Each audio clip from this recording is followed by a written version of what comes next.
Welcome to the Hot Rod Podcast with Ron Foreman and Brady Wright. We're the guys who eat, breathe, and live cars. Ron is the president and founder of the Rat Bastards Car Club and a longtime builder of awesome hot rods. Brady is the founder of the Idaho State Hot Rod Hall of Fame, a producer of car shows all across the Northwest, and the builder of the only rat rod ice cream truck in the state. Well, here we go. Here we are. What a great I- show, huh? Yeah, good things planned. So, hi, guys. Welcome to the show. Don't forget to hit this is 505. 505. 505. Don't forget to hit the share and like buttons and go to YouTube and Facebook and like us. And it will help us get our show across the world. That's right. The Appreciate algorithm will rule all. Got kind of a cool show tonight. I got to thank Ron. Ron came up with two folks from the Seattle-Tacoma area, Tacoma, really, and a place called Barker's Barn.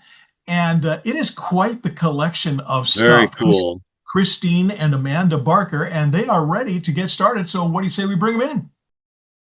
Hey, welcome to the show, Christine and Amanda. Which one is which so people watching know who's who? I'm Amanda. And I'm Hi, Christine. Amanda. Hi, Christine. So as we were talking just a little bit earlier, Ron is kind of responsible for bringing you guys together with us, and I think that's great. We're really looking forward to finding out some more about your collection. I can see a lot of it in the background there, but we're going to run some pictures of it as we're going to pirate it off of your website. Perfect. And put them down underneath. So I'll just start off. Ron's got a bunch of questions I know and some things to share. I know you guys met at the swap meet. But tell us a little bit about your operation over there and where you are. Yeah, so we're located in Tacoma, Washington, and we're sitting in what's known as Barker's Barn right now. We're located off Pioneer Way, and we're very proud to be local to Tacoma, and our dad was very proud to be local to Tacoma. And this was kind of his perfect man cave where he worked on his cars, and his garage is here, and he kept his collection here, and we're just here trying to keep his memory going. You're curating, basically. Very commendable. Thank you. Yeah, this is definitely the ultimate man cave. He's been here since the early 60s. And if you grew up locally in the Tacoma, Seattle area, you've absolutely been by or been inside Barker's Barn. The walls are covered in drag racing trophies, memorabilia, friends, cars who became famous and legendary in their own way. And we grew up here as normal kids, I guess, and didn't ever think this would be our story, but it's exciting. That's awesome. So when did you guys take over the operation of the thing or the? It's funny you should say that because today is the 4-year anniversary of his death. So he passed 4 years ago today.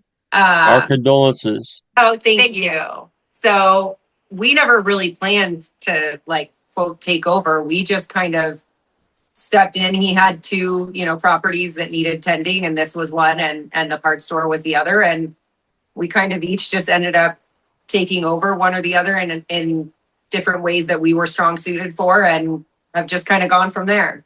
And I think he did a great job raising two daughters. Very, very well. Thanks. I would Absolutely. definitely say where we're at today is a reflection of how we were raised and kind of naturally living out our roles, I guess. My That's sister was awesome. involved in our gas station from 1922 that our great uncle started, and she continues to keep that alive. And I enjoyed driving cars with my dad, but never worked on them. So when our dad passed, it was just kind of natural to follow the progression of, me learning how to work on his cars according to his notes, and Amanda figuring out how to keep the gas station going. And yeah, it's been a fun journey. Awesome. Give us hope. Gas station part of the complex there, or the compound, if they will, or is it a separate location? Two separate locations, both on Pioneer. Okay, so they're not too far from each other, I assume. 2 miles door to door. And I have to ask, because everybody who's even remotely familiar with Tacoma is aware of the LeMay collection. I'm sure that you guys, know the LeMays, or at least know of them. I know you guys aren't part of that necessarily, but you must get some of the reflected glory because you're so close to it.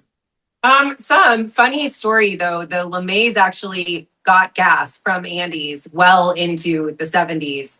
And my great uncle and my dad helped service their cars at the gas station. So right on. There was definitely local ties for sure. And the LeMays have been so great to us. They did a we were part of a collection 3 years ago. The 50th anniversary of Corvette. They did a really cool display of cars, and a lot of our dad's Corvettes were displayed in there.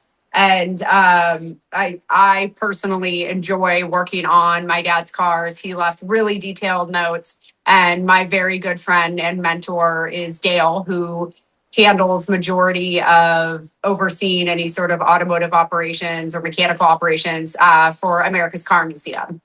So we talked to Dale a little bit at the swap meet. He would like to be a guest on our show, Brady. I mean, you want me to bring him in? He's waiting for me to that'd be awesome. He's sitting over get there back now. to working on cars. Well, if he's not shy, you're more than welcome to bring him in. Dale, do you want to come say hi? Come on, Dale. Awesome. Come on, Dale. This is real life. We've been working on my dad's 1960 El Camino. Oh, great, I love okay. that car. I've been watching you. I've been following you on it. It's really cool. Oh, thank you. Every day. So Dale and I were working on it just until this started. Nice to see you again, Oh, Dale. Good to see you. Good to see you too. So now that we're kind of building the audience a little bit more here, I'm sure that you guys are familiar with LeMay as you are. You must know Charlie Maxwell. I don't. Do you, Charlie Maxwell? I don't, but now there's two parts to the LeMay collections. There's the family collection and the museum, which the museum was started by Harold, but is separate. They operate separate. So I know a lot of the people down there by face, but not by name. Got it. Well, you probably would know Bubby. He's known as Bubby. Charlie bought cars and found cars for Harold for years and years and years. And the connection is that his son Dave lives over here next to me, and pretty close to me. And we've had Charlie and Dave on the show before, and of course they, being connected to Harold's operation as they are, we've had quite a bit of conversation about that. I keep trying to get him to let me go sit in the Tucker, but they haven't come across with that one yet. But we'll see how that works. I've sat in that one. I'll organize that. All right, so you and I know who you're talking about now, though. I know have who to talk you're talking now. The father went to Pennsylvania or New York, I think it was, and drove back a 1970 Oldsmobile 442 convertible that I just rebuilt the engine not long ago in. Nice. Okay. Yeah. Well, that's great. I mean, that's kind of what car people do. It's the next story about the next cool car and everything else. I mean, we certainly have made a few bucks off of that particular thing with the show here. So tell me, how did this whole thing get started? I know your dad started it, but what was the germination of this? Was it originally just his garage that kind of grew, or is it a thing that organically built itself? I think it was his garage that grew, but I think we've told this story a lot of times. I don't think that we realized how instrumental he was in other people's lives until he was gone. And we had his service, and you don't RSVP to a service. So we got a space, and we were hoping it was enough space and not too big where it felt empty. And, we showed up at 8 a.m. to get ready for a 2 p.m. service. And we had decided, let's do a blowout almost birthday party for him. He had just turned 80. And I think we decided on 250 people, fully catered. And that would be a huge success to Yes. us. And when we pulled up at 8 o'clock, there were trailers that had come across the country and were unloading their cars in the parking lot. Yeah. And we ended up having 800 or 900 people there. And the fire department had to come by and be like, hey, you're going to have to get some speakers outside. Like, we cannot let any more people in this building. But they were so great. They let us shut down the street and put the cars out. People raced and did burnouts, and people trailered their cars across the country from Mexico. People that had not seen each other in 50, 60 years got to spend time with each other. And it was funny because my sister and I, during the service, it was like an institution. I mean, people were standing up and cheering and asking us to not sell things and to keep it going. And we really did not realize, we are the youngest, and we didn't realize really the influence that our dad had on the community. But essentially, he came from working for his uncle Andy that owned this gas station that was very kind of a one-stop shop in the neighborhood. And in the time, there weren't a ton of gas stations. So it drew a fairly big crowd just because it had good proximity and there wasn't, there weren't Arcos like there are today.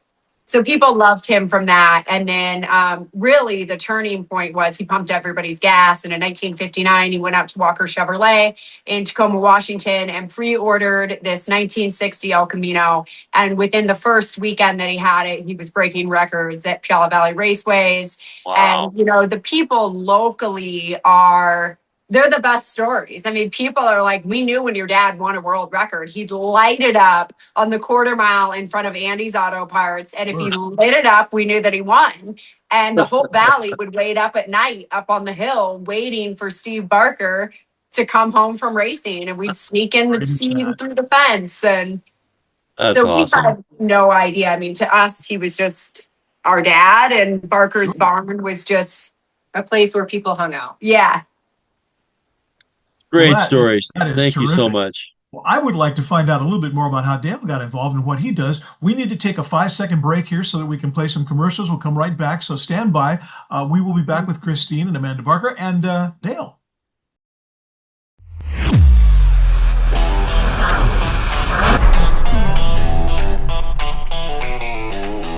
Since 2021, the Idaho State Hot Rod Hall of Fame has been supporting and promoting hot rodders and hot rodding throughout the state. We are the only statewide nonprofit organization that serves all of Idaho and only Idaho. We live here, work here, cruise here, and we exist to provide scholarships for Idaho students entering the auto trades programs and colleges and Voctechs right here in Idaho. We hold our annual awards banquet in September every year. And in 2026, we will again be recognizing Hot Rodders of the Year, Young Rodders of the Year, Car Clubs of the Year, and we'll be awarding scholarships to deserving Idaho students. Inductees get statewide recognition and a custom logo jacket like no other. You can start nominating people for this honor right now. Email us at idahof@gmail.com. That's idahof, IDAHHOF @gmail.com. Our website is easy to find. It's idahof.org. That's IDAHHOF.org. The nomination form is there, or you can just email us and we'll send you one. Follow our Facebook page or find us on Instagram. The Idaho Hot Rod Hall of Fame, Idahof. We're in Idaho, about Idaho, for Idaho, except no substitutes.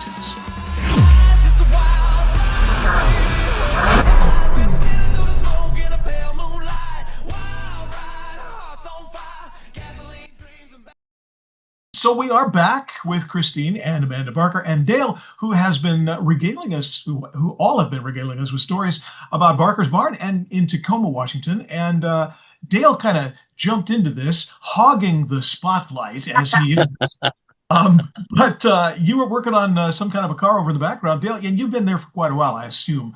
How'd you get started with working for these folks? Well, that's a long story, but the girls came down when they were getting ready for this Corvette display to the museum, and they were walking around and looking. They had not been to the museum before, and they'd been asked to put the car in there. They wanted to see what it was all about. And they got down to my work area, and Christine came over and asked if I worked on cars in the evenings or on weekends, did some side work. And I told her I didn't have a place to do it and I wasn't interested in doing that. And so she said, what I really want is I want to learn how to work on them and take care of them. I want to fix them up, and I want to be able to take care of them if I'm going to be driving them. And I told her, if that's really what you want to do, I'll talk to you about that, but I don't want to just work on cars. So we met up the following weekend and talked for a long time, and I left feeling like she was committed to it. And that was 2.5 years ago, and she's been committed to it the whole time. And she's a quick learner. She does the work. I teach her how to do things, and I help her do things, but she does the work, and it's her job. I think it's a quest. For sure. Yep. Yeah, That's it's awesome. Fun.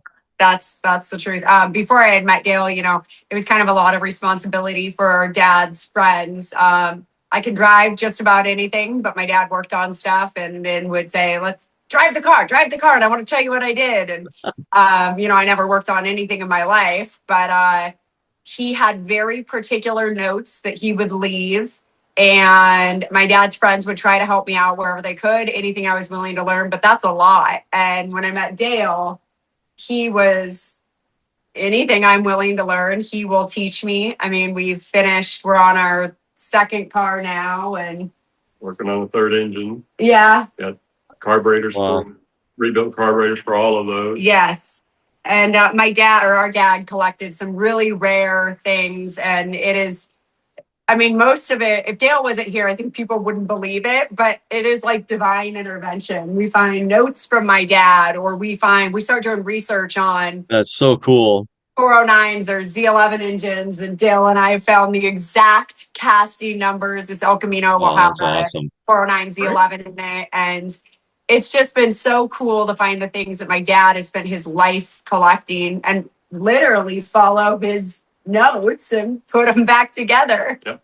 So it's kind of like an Easter egg hunt. Not to throw Easter in there, but that's pretty cool. Yeah. But if the 60 El Camino was pretty iconic car. A friend of mine had a 59 and he really enjoyed it. It was, a terrific vehicle. But he kind of always hinted that he really wanted a 60 and he never could, grab one. But they are something that stands up. Everybody knows what it is. Anybody who knows anything about cars says that's a 60. Did it come with a 409? I'm gathering that it's got a 409 in it. No, it came with a 348. And that's actually because when did 409s come out? 62? 61. Late 61. So it came with a 348. And then my dad, it's funny, Dale and I's relationship, a lot of that reminds me, my dad's friends will say, when my dad was really young, he had a guy that helped him named Tex Roberts. He was an engineer and he taught my dad how to build engines, and he came up with the idea of a 409. And my dad raced a lot of years with a 409 in this.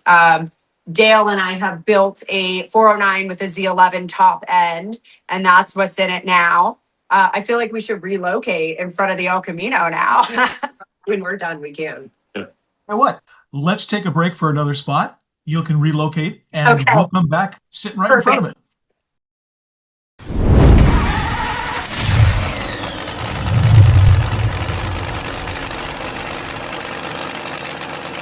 There's a great new family-oriented nonprofit car club in Idaho. We're the Rat Bastards, and we want you. Welcome all hot rods, 1969 or earlier, and orphans. And the rough is enough. Rat Bastards. Real steel and iron hot rods. We are the Rat Bastards, and we want you. We're all about old school hot rods and rat rods. We get together, help each other build, and cruise like crazy. Because that's the way car clubs are supposed to be. Join us for cruisings all over Idaho and Washington. Joining the club is easy. A bunch of rat bastards. Contact us through our club Facebook page or come talk to us at any event. We have cruisings on the first and third Saturday of every month. Check out our Facebook page for information. Email us at ratbastardsidaho@gmail.com. Rat Bastards! We're charter sponsors of the Idaho State Hot Rod Hall of Fame and the Hot Rod Podcast. Rat Bastards. Rat Bastards. In the rough is enough. It's not what you buy, it's what you build. It's not what you buy, it's what you build. It's not what you buy, it's what you build. It's not what you buy, it's what you build. It's the most fun you can have with your clothes on. It's the most fun you can have with your clothes on. The most fun you can have with your clothes on.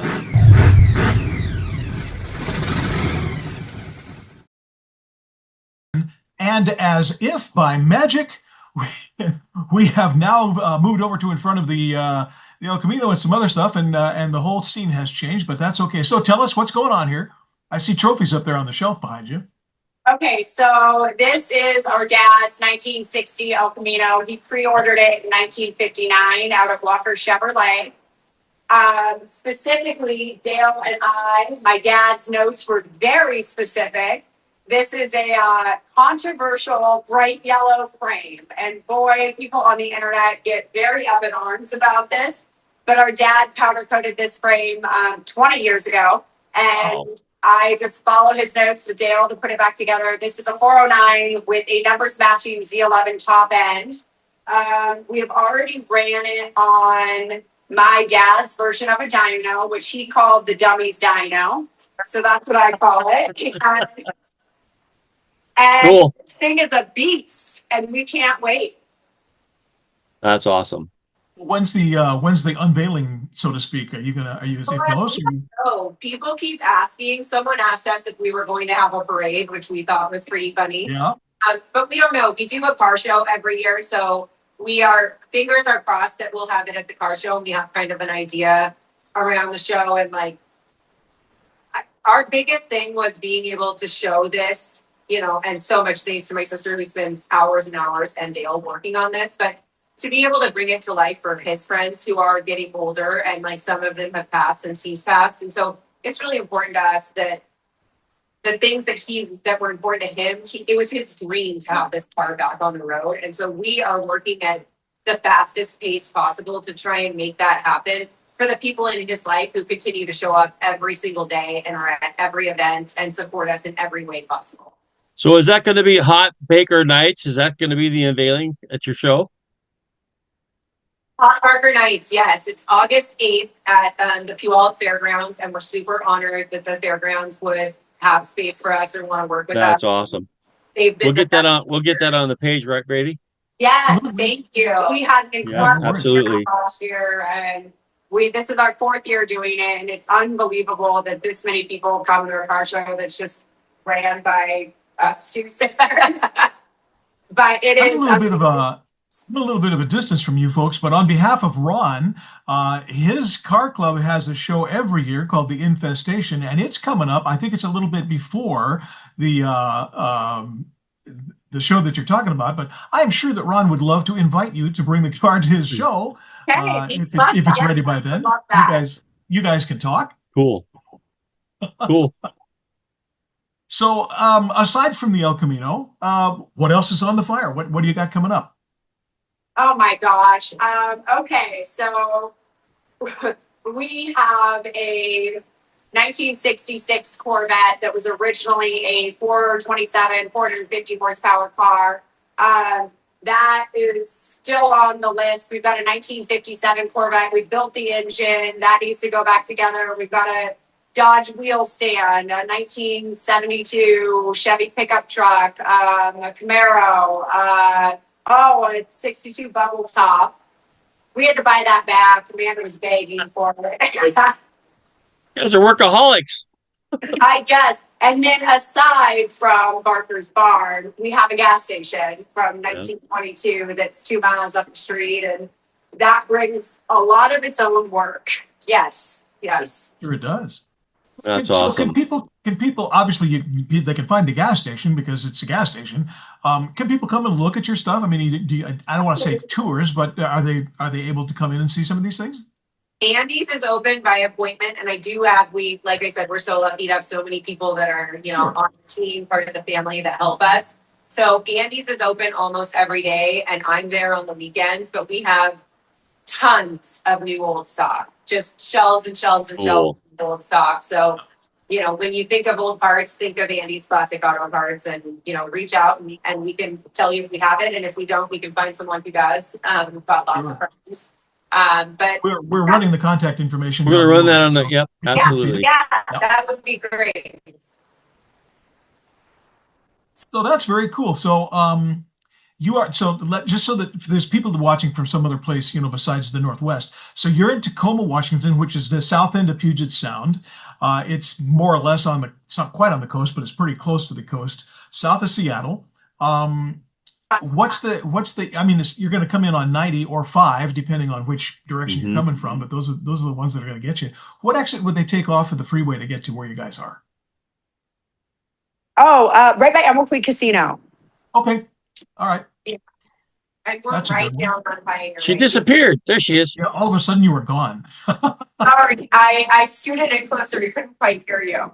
One thing that I'll add in is with all the stuff that they do, they also both have full-time jobs. That's awesome. And kids. And husbands. And kids. Well, that's it's a labor of love. That's what you do. You'd be surprised. Well, maybe you wouldn't. I am kind of constantly bemused at how many people in the car hobby have spent just about as many hours in their day doing car stuff as they do doing stuff that makes them afford the car stuff.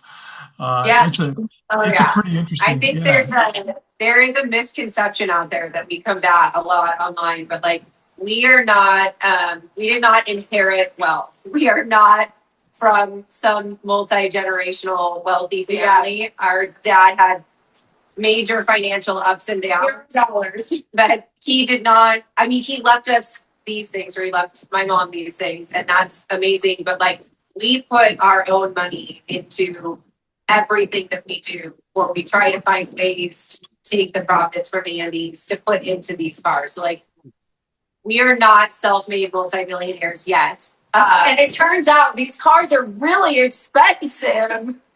They are. I think your dad would be very, very proud of you both. Very, very proud of you. Yeah. You guys are awesome. Very much. It's a very fun journey, and we're excited. Honestly, it is so cool that like the car community and the we have growing personally to have 30,000 people follow our story, and it's kind of great. We get a lot of people that are like, "Is this AI? Is this real?" We're like, "Yes, this is real. We're here every day. We're not making this up." AI is nowhere near good enough to do this. No. Yeah. Well, that's great. Well, like I say, we're running the contact information and things down below, and obviously you're going to be able to answer questions for folks if they need. If you had to encapsulate what you guys do in a couple of sentences, so that people understood what you were all about, with this, what would you say? I think I would say, and she might have a different answer than me, but I would say that we are just trying to honor our dad's legacy, because he really did have a legacy, it turns out. And we're trying to bring as many people along as we can. And I think the bigger picture and the thing that makes us the happiest is when people talk about their own experiences or their own stories, or that we've motivated them to work on their cars or help their dad finish his projects. Like, we are a very, very tight-knit family, friends and family, and that's so important to us. It was super important to our dad, and we're just honored to be carrying on that legacy. Yeah, Yep. I Very really cool. think that, I mean, obviously anybody can do anything that they put their mind to. Thanks to Dale, I've been able to learn a lot, but that is what it's about. It's about honoring your family and doing something that feels so genuine and so great that the community wants to be a part of it. And we are honored that anyone wants to pay attention to that and be on the journey with us. It's the coolest thing. Super. Well, Very Christine cool. and Amanda Barker's Garage, Barker's Barn. Barker's amazing display. Super thanks for you guys coming along. I really appreciate you taking the time and letting us see some of the innards of what's going on there. Dale, it was great to meet you, young man. Absolutely. We get a chance to talk a little bit more later on. As I said, the contact information for Barker's Barn is down below, and if folks have questions, I know they'll go there and send them to you one way or the other. But thanks for taking the time to visit with us.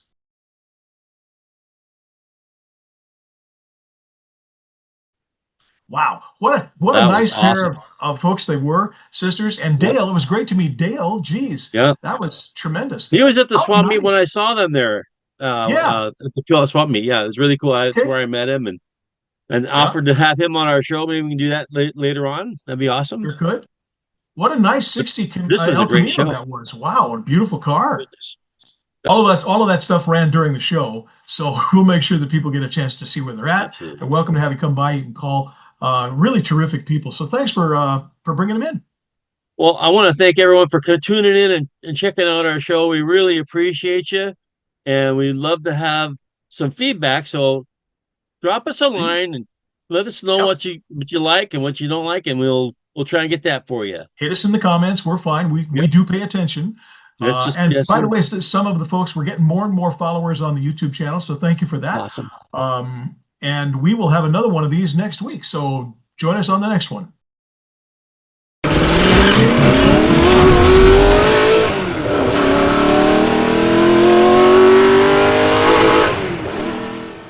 That's it for this episode of the Hot Rod Podcast.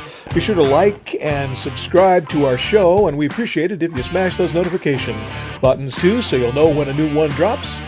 For Ron Foreman, I'm Brady Wright. This has been the Hot Rod Podcast. We'll see you on the next one.